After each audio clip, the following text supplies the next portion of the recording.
Very few of us, if we feel sad, go, oh, wait, I'm noticing myself feeling sad. We just get wrapped up in the sadness and then we over-identify with our feelings.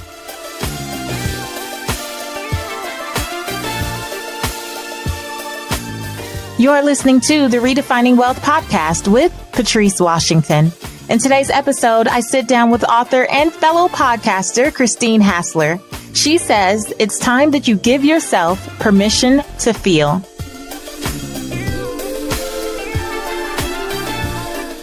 Hey there, this is Patrice Washington from patricewashington.com, where we chase purpose, not money.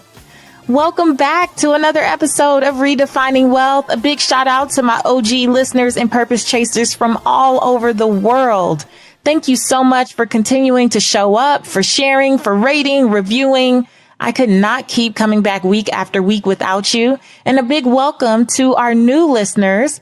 Thank you so much for being here, for giving us a try. I'm going to say that you're going to love us. So just go ahead and click subscribe now so that you don't miss an episode each and every Thursday. We are a community that believes that wealth is so much more than wealth building. It's so much more than money and material possessions. The true definition of wealth is well-being. And so we seek to create well-being in every area of our lives. And that's why we have these important conversations like this one today during this month, May, which is Mental Health Awareness Month. And so I'm always looking for ways to tap back in to the FIT pillar, which is our first pillar. And it's all about becoming your best self, not just physically, but also mentally. And so I can't wait for you to hear this incredible conversation with this wonderful woman, Christine Hassler. We truly have just started to create a really great relationship, and I hope to cultivate it further. But we did a pod swap. So I was on her amazing podcast, Over It and On With It. If you have not heard this podcast, you need to subscribe to it right after you get through this episode. And once you get through, you'll understand why. But we did a pod swap. So I was there and now she's here, and I cannot wait for you to hear what Christine has to say about giving yourself permission to feel. Now, before we get into this episode, I'm also super excited about heading out today. I get to meet this weekend in person all of the ladies from the Mastery and Momentum Mastermind. Yay! I'm so excited. They have been with me on a journey starting January 7th till right now. It's a year-long commitment, but this is our first retreat, and I am so excited about the progress they have made.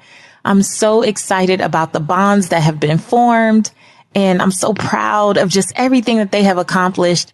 Several of these ladies have gotten more done in the first quarter of 2019 than they've gotten done in the several years leading up to.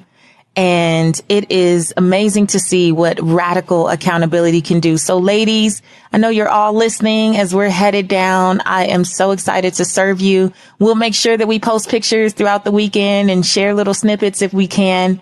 But there is nothing like forming community, especially for women who are high achievers who usually don't have any place to go for support. That's what Mastery Momentum is all about. You're used to getting things done, but you don't always have anyone to ask for help yourself. And that's what this community is. So watch out. When you see the pictures on Instagram, this is what it is. It's the Mastery Momentum ladies getting together, acting like they've known each other for 10 years.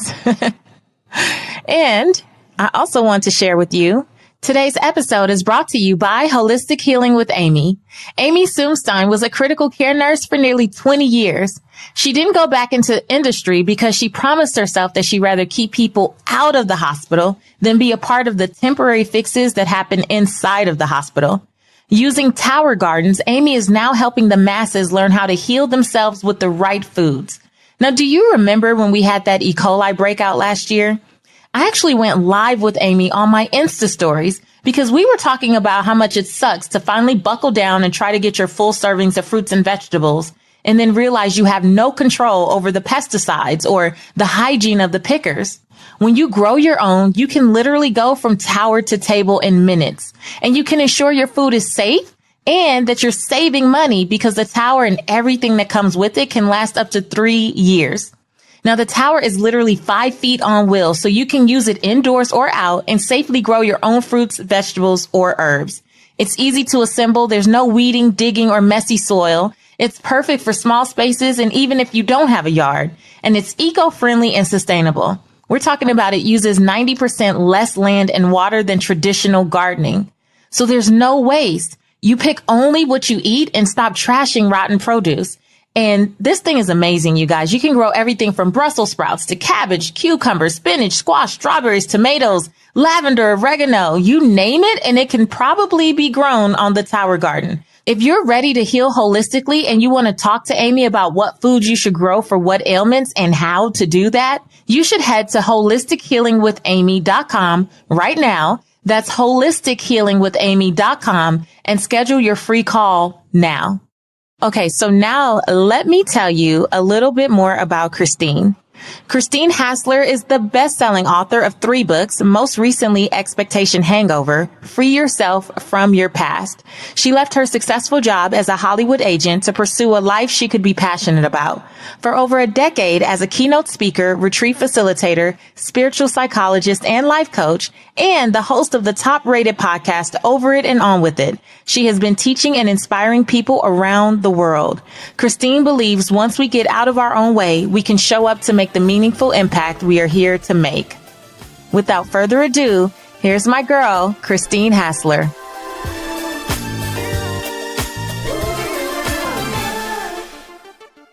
Welcome to the Redefining Wealth podcast, Christine. I am so excited to be here. I'm so glad we finally pressed record because otherwise we just sit and chat for hours. I know we already started saying so much juicy stuff even before, but I was sharing with you that the moment you stepped on the stage at the Bliss Project, first of all, I was supposed to be gone because I spoke the day before and I was supposed to head out early that morning. And I came in during your session and I was like, oh my gosh. Right before you were coming up, oh my gosh, she's amazing. She's amazing.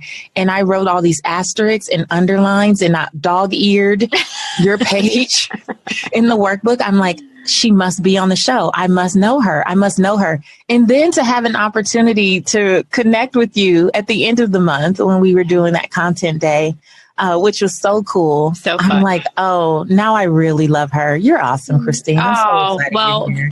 The girl crush was very mutual. I was, speaking we weren't speaking the same day, but I saw you in the program and I'm like, I need to go hear her speak. And you were the one person I went in and listened to on Saturday and I was blown away. I didn't know that. Yep. You were the one person I came down and listened to. Oh, and I was like, she's one of the best female speakers I've ever seen. And you made me laugh and you made me think and you made me cry. And you're such an amazing storyteller. I was like, I need to know her. So I'm glad that we had this mutual girl crush and we are making it happen now because I would have been sad if we didn't connect more. Me too. Absolutely. And I missed my whole brunch that day and everything. I was like, I can't go. I can't go. I can't leave all this awesomeness right here. So what I loved about your entire talk at Bliss Project is that you gave us the permission to feel, that you talked about permission to feel. And something that I really took away was allowing myself to feel all the feelings with tremendous self-compassion. Yeah. Can you talk about that and why it's necessary? Yeah. Well, I think when it comes to feeling our feelings, we get pretty confused. A lot of people, especially women, think that we feel our feelings. Is that they're listening right now? You might think, no, I feel pretty mad, or I feel pretty stressed, or I feel pretty sad, or whatever it may be. But most of the time, you're kind of thinking about your feelings, or you're letting them out in what I call leaky ways. So you may be really angry about something, but you're not having what I call an anger burn, which I'll talk about in a moment. You're just irritable. You're snapping at people. Everybody's making you mad. Like that's how the anger is leaking out.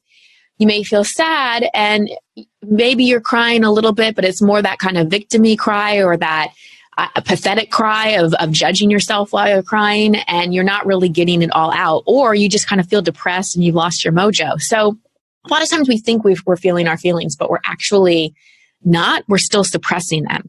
And when we do actually feel them, we tend to analyze and judge them. So like I was saying, we have a cry, but we are feeling sorry for ourselves, or we are feeling like we shouldn't cry. We should be stronger. Why are we so pathetic? We're trying to figure out why we're upset. We're wanting something to be different. We're in our head instead of just being in our body with our feelings.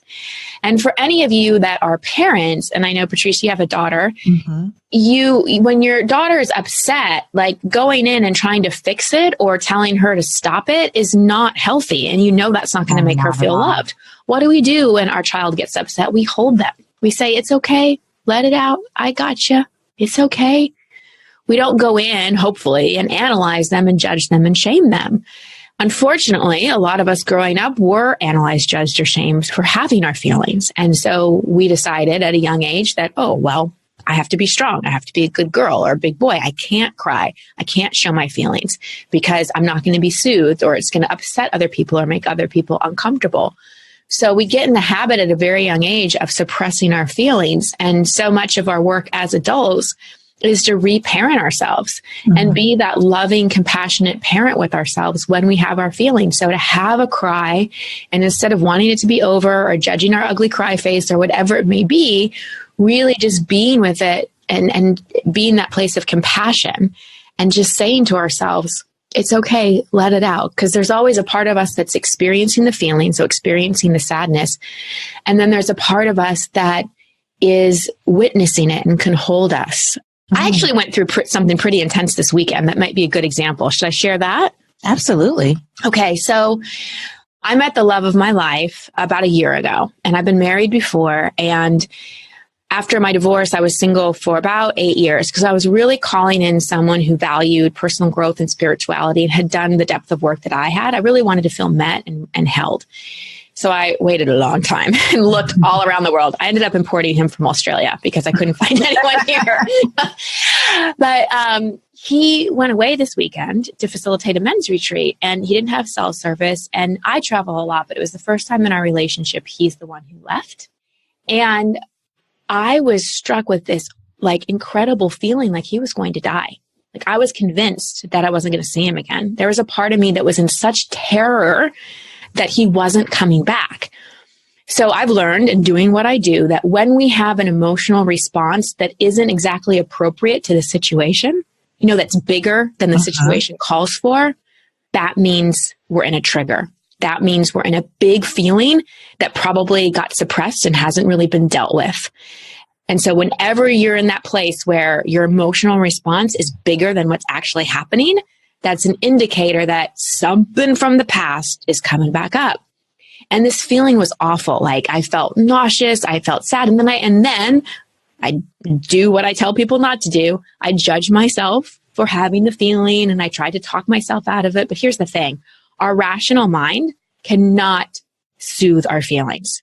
The only way to soothe our feelings is to feel them. So I sat down Saturday afternoon and I went right into it. I went right into that feeling of terror and fear. And I just started bawling and crying. And the memory that it brought forward is being a lot enmeshed with my mother as a child and having an anxious attachment and being a little girl. And whenever my parents would go out on date night, they'd have to call every hour and tell me they were still alive because I'd be so scared that she'd die. And so what this feeling was bringing back was an old feeling of fear and terror I had as a child. So I got to feel that again, but instead of not knowing what to do with it, like I didn't know what to do with it as a child, the mother part of me was able to just talk myself through it and say, let this out. It's okay. You're safe. I got you. Because as children, we don't have like an adult part of us to hold us. But as adults, we do have this wise, compassionate part to hold us as we're going through the feelings so that we can get all the way to the other side. And I was able to get to a place of feeling really calm and soothed because I was able to release the feeling I was suppressing. Wow, that's good. I'm wondering though, I can hear someone asking, in the midst of that, how do you tap into those two roles? Like how do you step outside of yourself and ask yourself the right questions, I guess? You know? Well, this is what I teach people to do in my books and my courses, is because this is something that I had to learn to do over time. Just like if you all of a sudden say, I want to learn how to hip hop or salsa dance, it takes practice. You don't turn into an amazing salsa dancer on your second lesson. So the very first thing is the awareness, to know that you have emotions, but you're not your emotions. You have a mind, but you are not your mind. And when you're going, like when you notice you're feeling something, just noticing you're feeling sad. See, very few of us, if we feel sad, go, oh, wait, I'm noticing myself feeling sad. We just get wrapped up in the sadness and then we over-identify with our feelings. Ooh, so, wait, say that again. We over-identify with our feelings. We over-identify with these feelings. We say, I'm sad. No, a part of you is feeling sad. You are not sad. That is not who you are. You are experiencing a feeling. And if you can notice that, just like you notice your reflection in the mirror and you're able to see, it's like you're able to separate the observed from the observer. So if you notice, oh, wow, I'm feeling sad, all of a sudden you access that there's a part of you that isn't sadness, right? Because you can't be sadness and notice sadness at the same time. Does that make sense? Yeah. So you distinguish it. You're like, I am feeling sad. Okay. I'm going to allow myself to feel this feeling. And then you feel it. And then you ask, what do I need? Okay, I need to cry. And so you let yourself cry. And then maybe you notice again, because just like you're not your feelings, you're not your mind. You may notice the mind come in and go, you should really get over this. Or this feels awful. I don't want to go here. And then the witness observer part of you can notice that, oh, there's my mind who's, trying to keep me safe, who's maybe a little scared of this emotion, wanting to judge me and talk me out of it. So just that slowing down and noticing your mind, noticing your feelings gives you access to the part of you that isn't wrapped up in any of it, that can really just notice and hold space for it. That's incredible. That's incredible. Since hearing you speak at Bliss Project, I have kind of named my feelings. I think you gave an example about like having compassion for nervous Nelly. So yeah. I've been giving myself these names or giving, those parts of me, I guess, that come up, those names like, okay, this is anxious Angela. What's the problem? I love it. What's this anxiety about? Like, where is this coming from? And the thing I just keep reminding myself, because to your point, the mind does jump in to try to save you, right? Or protect you.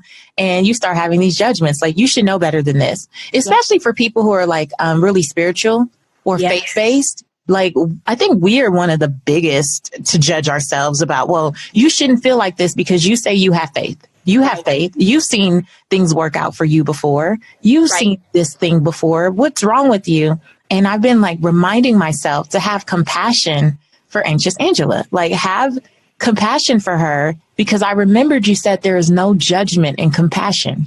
Zero judgment. Co means with. Passion actually means suffering. It comes from the passion of the Christ.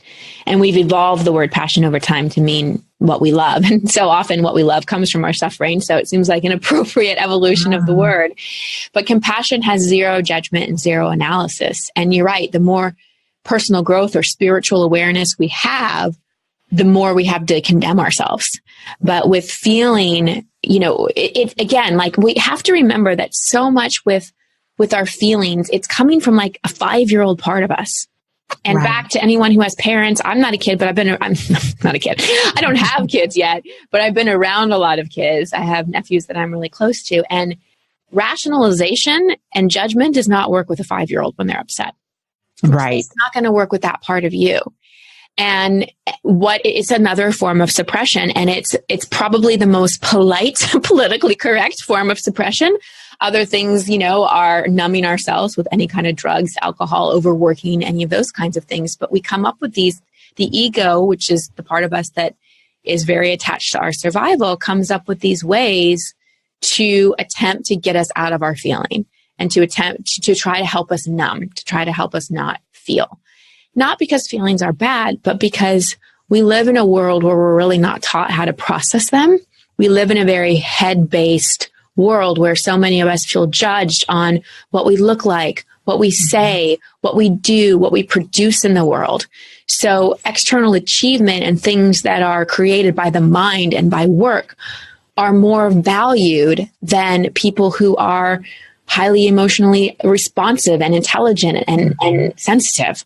So we learn at a very young age that head is good, thinking is good, feeling is bad. And that goes both to how we're conditioned by society and, like I was saying, how we're conditioned by our parents.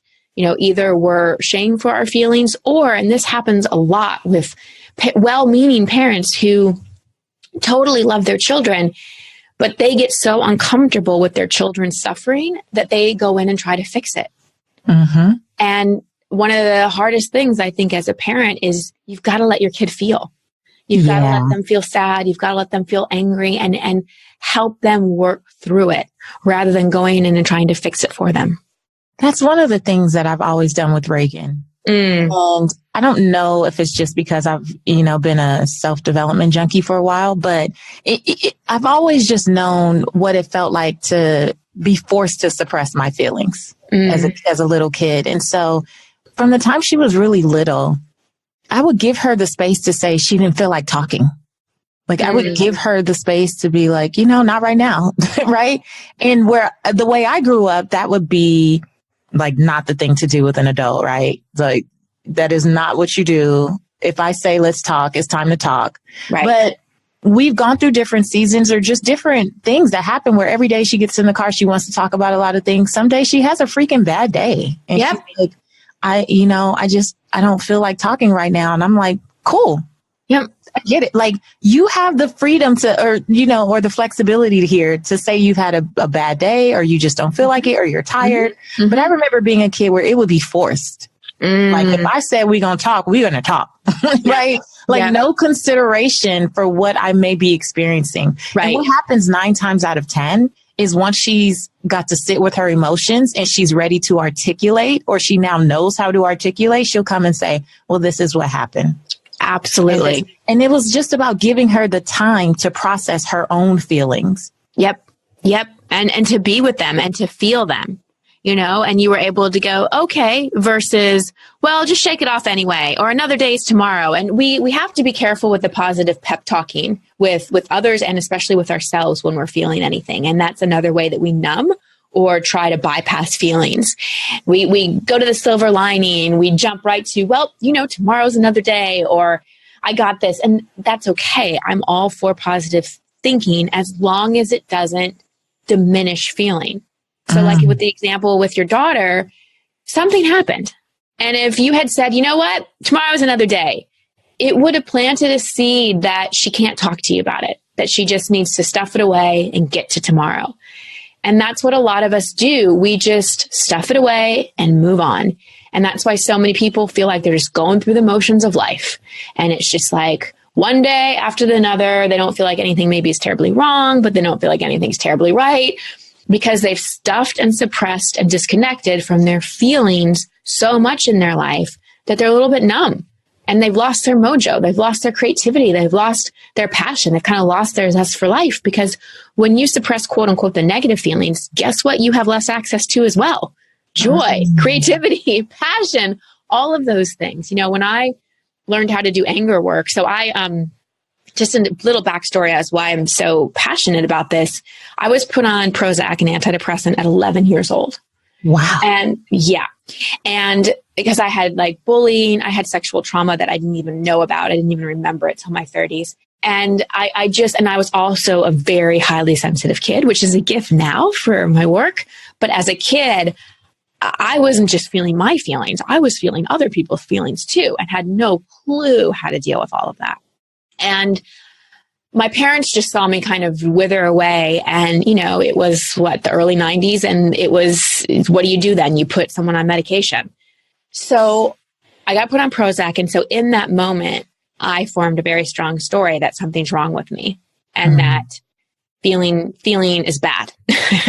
And so I was really kind of numbed out from 11 till 30 when I got off of them. And I've been off them for nearly a decade now and never have struggled in terms of going back. And the reason I was able to get off of them is because I had amazing teachers that taught me how to do emotional release work, like I call it the temper tantrum technique. And I was inspired by watching kids because when I would watch kids have a temper tantrum, if they weren't interrupted, they would get to self-soothing. They would just work their way all the way through and eventually be fine. if they were interrupted or told to be quiet or soothed, it would just make them more upset. But most of the time, if they just were allowed to, like, you know, I saw my friend do this with her kids. She'd be like, "You're upset. Go have your expression." And they would just go have their temper tantrum and then be fine. And I'd watch this arc of emotion, you know, the anger and the yelling, and then a little yelling, and then the yelling turns to sobbing, and then the sobbing turns to weeping, and then the weeping turns to that, like, where you're kind of crying, but you're kind of soothing yourself. And then it turns to like rocking or just soothing. And eventually you're through it. And I learned how to do that on my own. My first coach came into one of our sessions with a huge pillow that was duct taped and a tennis racket and gardening gloves. And she said, "Put on these gardening gloves, grab this tennis racket, and hit that pillow and scream." And I looked at her like she was crazy. And I said, "Why am I doing that?" And she said, "Because you're angry, baby." And I go, "I'm not angry." She said, "You've got a lot of suppressed anger in there. It's not just sadness, it's anger too." And I think as women, we're really good at suppressing anger. And from my point of view, that's why so many women have thyroid problems, weight problems, like lack of access to their sexuality, you know, problems in relationship. I can go on and on, but a lot of it is because, especially for women, we don't have access to a healthy expression for anger. So we end up more depressed or more irritable or trying to kind of feed our emotions in other ways. What are healthy ways to express anger? Because I definitely think I'm in that majority of women where when I feel anger, I think I do. I suppress it and I turn it into like, okay, stay calm. Yeah. Stay calm. Which suppresses it. So I understand that if you're in the grocery store and you get upset, you can't start hitting a pillow with a tennis racket. So I understand that. So there's two things. One, when I get triggered and I really feel it and I'm not in a place, like I'm not at home and I'm not in a place where I can just deal with it immediately, I make a date with my feeling. Because I don't want to suppress anymore, because I don't plan on being depressed. I want to like be tapped into like my fullest potential, and I want to feel. So I catch it and I'm like, "Hi, anger, feel you." I make a date with you at 8 p.m. tonight. I will feel you. And so I tell the anger at 8 p.m. tonight, we're going to deal with you. You just make a date with the feeling. And then in terms of processing it, there's a couple ways. There's something that I call release writing, which is a form. It's not journaling, because the thing with journaling is that your head is going to get into it because you're trying to write nice sentences. Release writing is you get pen, you get paper, and you just start writing, and it'll be chicken scratch because you're writing as fast as you're feeling. So it's just like getting it's basically like feeling dumping or mind dumping, and you're just writing. And you should feel emotion as you're writing it. And then you write it basically until the emotion shifts, until you don't feel as big of a charge. And then you rip it up or burn it. So it's not something you keep. The other thing to do is like move the energy, put on loud music, a song that has like a kind of feel to it, and move the energy and use your voice. Somatic therapy is one of my favorite forms of therapy because it's not talk. It's getting at the emotion and moving it and making sounds. You know, one thing that I used to do was especially when I was still working for other people, is I'd go to my car and I'd sit in my car and I would just yell. I would just be like, "I'm angry because," and I would just get it out. And then there's the advanced kind, which is get a pillow and I use those. I don't use a tennis racket. I use, those pool noodles, those foam. I cut those in half and I have one of those. And when I feel really angry, I just yell and beat the crud out of a pillow. And it's not just about catharsis. It's about moving the energy. And then at the end of that big emotional release, you go into forgiveness. You go into, I forgive myself for judging myself as being wronged. Or I forgive myself for, judging that other person or buying into the misunderstanding, that whatever. Like you move into like letting the anger out of your body through forgiveness. And usually for most of us, after we release a lot of anger, we'll either go into sadness, we'll either cry because that's what's underneath the anger, or you feel amazing. I've done anger sessions where I like let the anger out and I start laughing hysterically because you just feel so free. because you're not carrying that burden, or you realize how ridiculous the upset was. And it's so much easier to have conversations with someone that you might be angry at. Or you realize that you have every right to be angry and you need to have a different conversation. We just see so much more clearly when we're not highly charged by a feeling we're suppressing. Wow. I love that you said that it moves into forgiveness, or you should move it into forgiveness, because my sense is if you don't move into forgiveness, it'll just be one of those things that you keep rehashing. Yeah. Yeah. I like to, after I do any kind of emotional release work, and I do this with my clients, I feel and I learned, because anything that is coming up, anything that we're triggered by, one, like we've talked about, often it's a trigger to the past. The things that we tend to get angry about repeat. The kind of people that we attract into our life that trigger us are similar. The frustrations, the expectation hangovers tend to have a theme. So when we do this kind of emotional release work and we get more clarity, we're able to look at it and have a deeper level of understanding.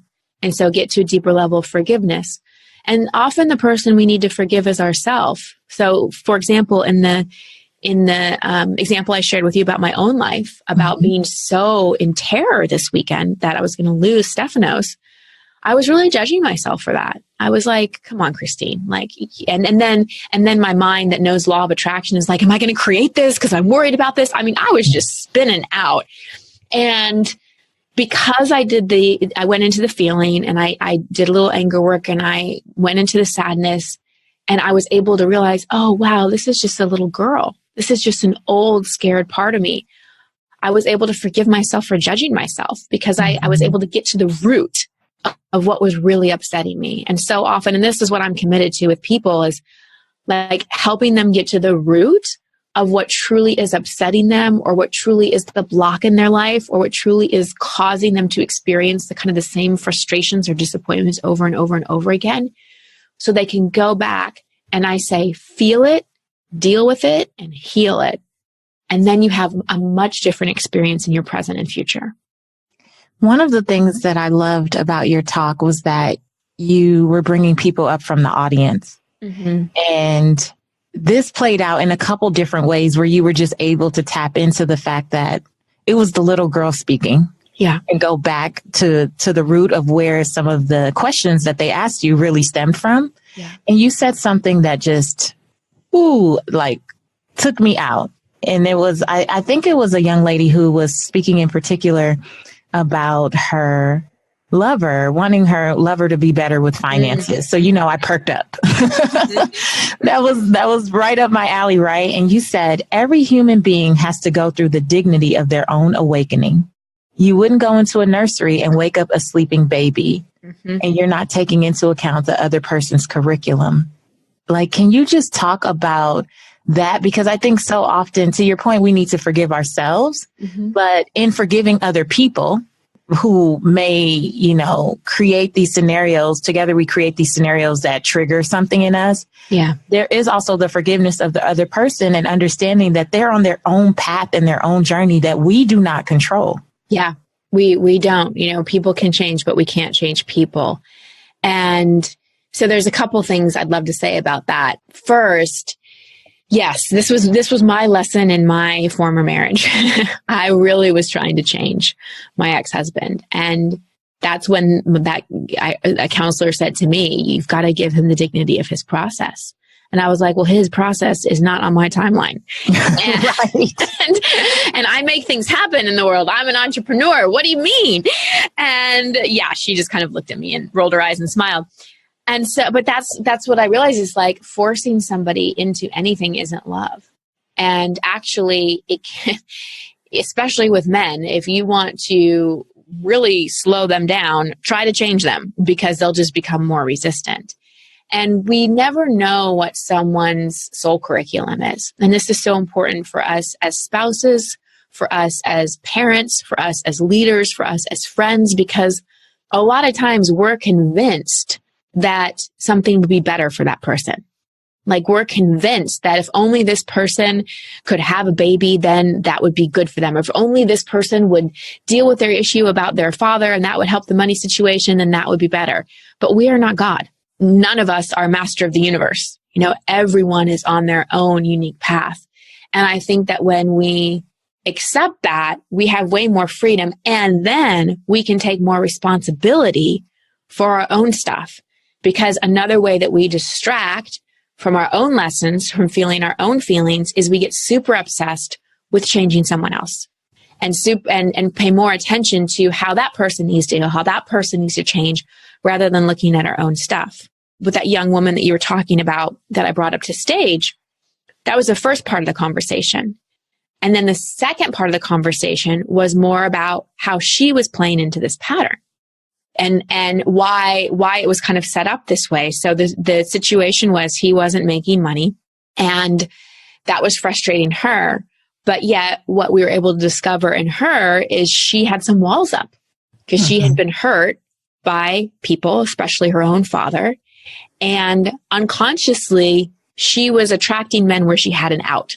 She was attracting men where she had like one big problem that would prevent her from letting them in completely. Because when I asked her, why are you with him? She lit up. She loved him. Oh, she loved him. She said all these reasons. And what I was able to feel from her is just, she feels safer when she has control. She was very well put together. There were walls around her heart. Not because anything was wrong with her, but because that's what she had to do as a little girl to protect herself, because there was just a lot of pain and a lot of heartbreak. And when we have a lot of heartbreak as a kid, someone abandoning us, parents abusing us, critical parents, or just parents that weren't emotionally available, or bullying or rejection, whatever. There are so many ways we can get our heart broken as a kid.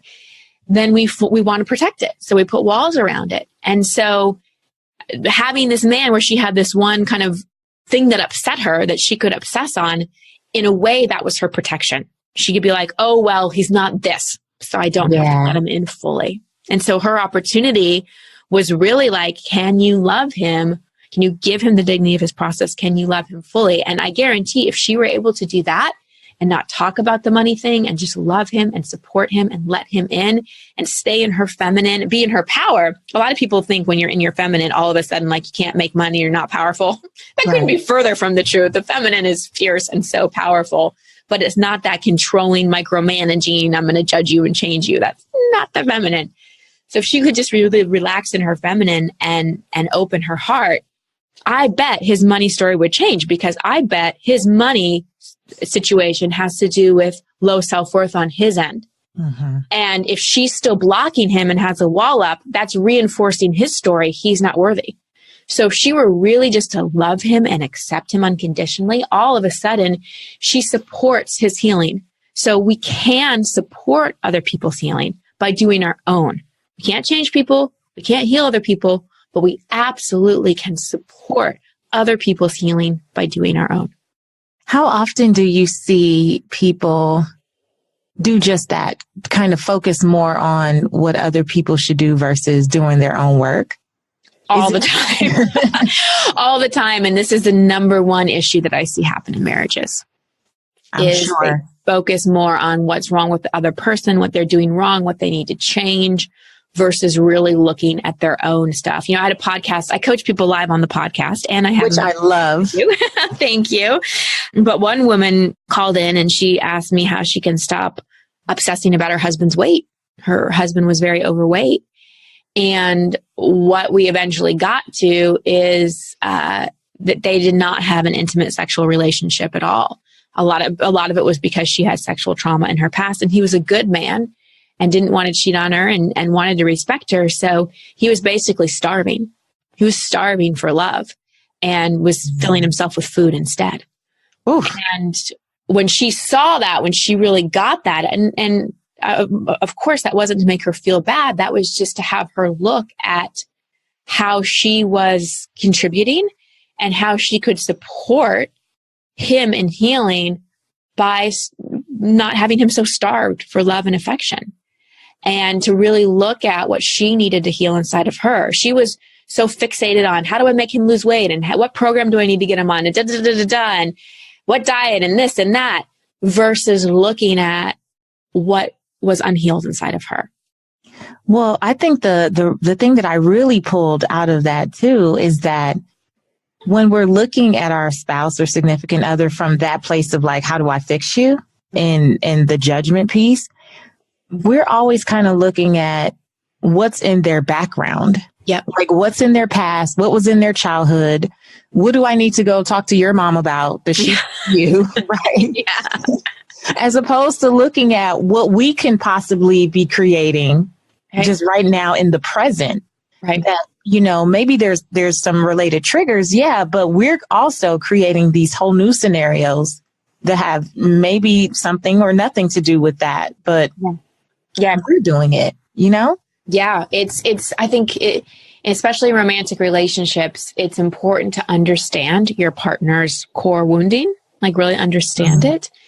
Not from the place of, I'm going to analyze you, I'm going to fix you, I'm going to blame you not doing something on your childhood. But really, you know that you're not just in love with that grown up. Like, no, there's a little boy or a little girl inside somewhere. And so knowing that, and that's something, you know, early on in my relationship with my fiance, we talked about, like, we knew each other's childhood wounding, you know, and like, so for him, he had a very abusive father, and he had super low self-worth, and he moved here. He moved countries to be with me, left his business. And so when he got here, he struggled for a bit. Now, the old me, who was into micromanaging and fixing everybody's problems and pointing out all the things that was wrong, would have gone in and said, you need to do this, this, and this, and you need to make sure you make friends. I would have just went in and kind of managed it. And instead, I just loved him because I knew that little boy just needed to, the little boy inside the grown man just needed to know he was lovable, even if he wasn't killing it. Like even if nothing, like he was just lovable because. And I just loved him. And it was incredible to see over the course of 3 months what he was able to create with me just saying, I got us, babe. I love you. I trust you. I believe in you. I validated him. I was just loving. And what happened was that he started to feel worthy, and he really started to soar. Now, he was also aware of my stuff. Like I had, like I said, a little bit of an enmeshment. I had some walls up. I had a lot of rejection and hurt and bullying. So like the woman that we shared about that I coached on stage at Bliss, I definitely had some walls up. And at first, when we first came together, he tried to bulldoze them down just by loving me a lot. And eventually we had this conversation about what his little boy needed and my little girl needed. And I said, you know, I'm like a cat, not a puppy. Like let me come to you. I need a little time to feel safe. And so he just held this space, and he was patient with me. Like he wanted to be affectionate all the time and like cuddle in the morning. And I'm like, I don't want to I need to get out of bed in the morning. Like no cuddling for me. But because he just held that space of I'm not going anywhere and you get to be how you need to be. And I love you. And I'm not going to force anything, because I felt like a lot of things were forced on me, especially with a history of abuse. In time, my walls came down, and now I'm the one that jumps him in the morning and wants cuddle time. And I'm the one that's like the puppy when he comes home. So I just wanted to share that to make it real for people of, instead of trying to fix someone else, instead of looking at all the things they're doing wrong, instead of looking at all the wounds they need to heal, can you just love them? Can you just understand them? And can you just hold the safe space for them to be able to navigate things, rather than holding a space where they feel judged or criticized, or like they're walking on eggshells, or like they're disappointing you? Because the worst feeling for a spouse or a partner or a child or a friend to have is to feel like they're disappointing you. So good. You know, Christine, you really reminded me of a girlfriend who had to get me all the way together about a year ago. I was being that person. I was talking about what my husband needed to fix. I'm going to keep it real. And she says, well, the difference between you two, though, is that you got to fix all your junk on your own timeline, and you're trying to put him on your timeline. She's like, because he doesn't come to you like, you need to read a book. You need to listen to this podcast. You know, you need to go to this conference or this seminar or this thing. Or she's like, I've known you since you were 20 years old, and you have been always into all of this stuff, right? Like you have always been on this path, but you've been on it on your own accord, like on your own will. No one else has had to come and push you or force you. So it's not fair that you want to push and force him and he's on his own path. No one is saying, he's not said to you, I don't want to change, but the way in which he's coming about his evolution is just different. Right. So just accept it. And when I heard you talk about everyone has their own, soul curriculum, I was like, yeah. And that was the best thing, because I'll tell you, one of our things was him reading. Like, I would be like, oh my gosh, how do you not read? First of all, we've been together like 16 years, so I already knew. But as common for many of us, when we start to evolve in a certain way, we want to force everyone else to do it. And, it was about him reading, or it's about him listening to sermons when I wanted to listen to the sermon, or listen to this podcast while I'm listening to it right here, right now with me. So we can hear the same thing at the same time. And after she told me that, and I really thought through it, I was like, the nerve of me, right? Like, the nerve. Like, not only do I want to choose the content, I want to choose the place and the time. And you need to feel the way I'm feeling, like, and you better be focused when I'm focused. It's like, and I had never considered myself very aggressive in that way or bossy or anything. Because we want the best, quote unquote, for people, what we believe to be the best. Right. We also think that we have to choose the best process. And when I just let go, and it was more like, to your point, just showing them love, and that no matter what, like, you're awesome. You are my main squeeze, whether you read this book or not, like, you still are. Slowly but surely, he does it on his own. Like, here I was trying to force and manipulate.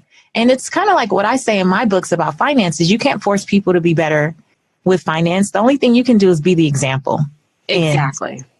And just, present yourself in that way, and they will see the benefits from your success with this and start to go, oh, well, what are you doing that I need to do, versus you going, you need to do what I said, when I say it. And for me, as you were speaking, I was like, I think it's something, and I think it's something a lot of women can relate to, especially, heterosexual women who are married or with a man, who are entrepreneurs, who are doing personal growth work. I hear from time and time again for women, like, how do I get my man to change? And I'm like, okay, well, let's just unpack that, because there's everything we talked about. And then there's also relationship is also a mirror. So it's like, what is that triggering? What are they reflecting to you?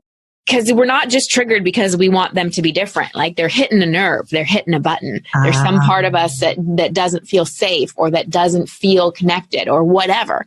So it's kind of, another thing that I always ask myself when I feel myself triggered is, what does this remind me of? Like, what does this feeling remind me of? Like, when have I felt unsafe like this, or frustrated like this? I mean, the farther back in time you can go, the better. And sometimes it's just like we said, we just are attached. We feel safer when the people we love are coming along for the ride. That's the bottom line. Feels scary sometimes to be growing, to be learning, to be expanding, and to feel like the people you love the most aren't coming along, because 1, it feels lonely. 2, it feels scary. And 3, we fear, if you don't come along, are we going to make it? Like, are we going to grow apart? Yeah. And sometimes it happens. That happened with me in my marriage. Now, I also was young, got married at 27. I didn't have the tools that I have now. Given if he and I met today, I bet it may be different, but that was our destiny. And the relationship had an expiration date. And, not all relationships have to be awful and dramatic and, drama for it to have an expiration date. Sometimes things are just complete. And that's something that no one can answer for us. That's totally an inside job. But one thing I do know for sure is the more we're focused on changing someone else, the more off course we are on our own path. Oh, girl, I'm going to leave that right there, Christine. Oh my gosh. Well, before I let you go, I have to ask you some redefining wealth, rapid wisdom questions. Sure. So you're going to just tell us the first thing that comes to mind. How do you define success? On how I feel. So when I define success as when you feel like I'll talk in I, when I feel fully self-expressed, when I feel like I'm living into my potential, not in my whole lifetime, but in that moment. And when I feel like I'm sharing my best self and serving at my best with others. I love that. How do you define wealth in 3 words or less? Abundance, joy, worthiness. Love it. What's one book that has redefined how you see wealth? The Science of Getting Rich that Wallace Wattles wrote in I think 1912 or something like that. Yeah. That book is kind of hard to read sometimes, but it just, I don't know, there's something about that book that just makes so much sense to me and really shifted how I looked at money and my relationship with money. I love it. Okay, fill in the blank. My name is, and for me, the truth about wealth is. Use my real name? Yes. Okay. My name is Christine, and for me, the truth about wealth is it's always a reflection of my own inner experience. Oof. Okay, that's a mic drop. Christine, thank you so much. Thank you so much. I am so excited for what the audience is going to get out of this episode. Oh, thank you so much for having me. Thank you for giving me the opportunity to talk about feelings and all the things. Just thank you for being so honest and real and putting such amazing work out there.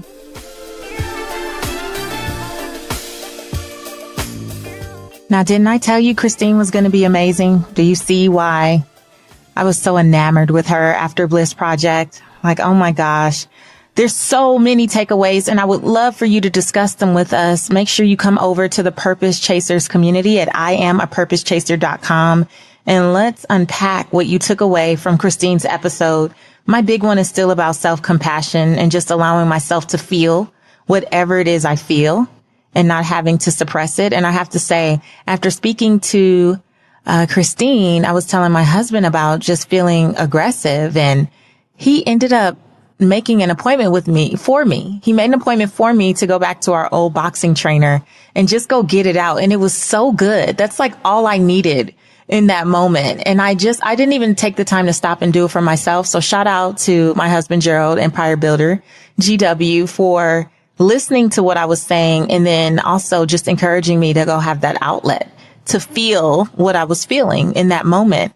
And so I hope that you will take away from this that you deserve that. You deserve the opportunity to express whatever it is you're feeling and not feel like you have to suppress it in any way, to forgive yourself as you are working towards forgiving others. And I think another big one is just accepting and embracing the fact that even the people you love, they have their own soul's curriculum.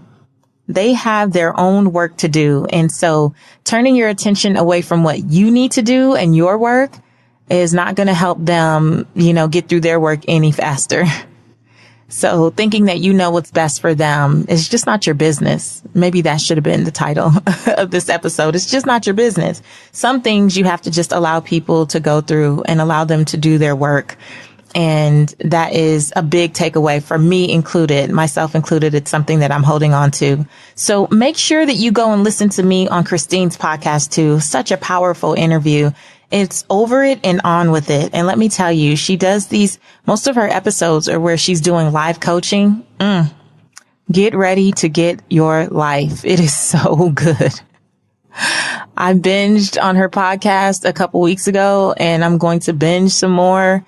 It is so good. Just turn it on and let it rip. Christine, you are doing your thing. Make sure you hit her up in social media and let her know how much you enjoyed this episode. And you can also hit me up in social media. I play a lot at Seek Wisdom PCW on Instagram.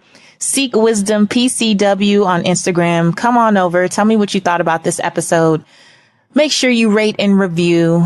And while we're on thinking about how we feel, make sure that you check out my girl Amy at holistichealingwithamy.com.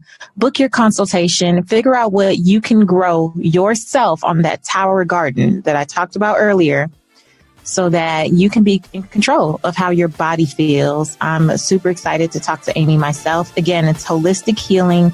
holistichealingwithamy.com. You can book a free consultation and learn how you can incorporate the Tower Garden in your life. So make sure you check it out, holistichealingwithamy.com. And of course, before I get out of here, I got to remind you that the only reason I do what I do is because my heart truly wants to see you live your life's purpose, find fulfillment, and earn more without ever chasing money. Talk to you later.